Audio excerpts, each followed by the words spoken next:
İndi siz bir dənə pişiyin reaksiyasına baxın. Səsə verəcəyi reaksiyaya. Arabanın səsi indi düşəcək.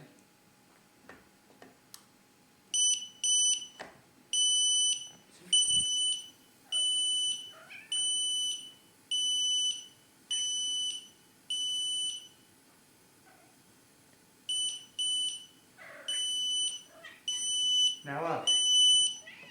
Söndürün. Söymədə mən. Söndürüm, yaxşı. Söndürüm. Deyinmə, yaxşı, söndürdüm. Bax belə. Yaxşı, oldu, baş.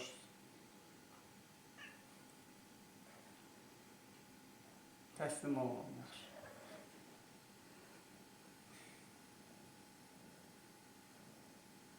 Bunu istedim, hə?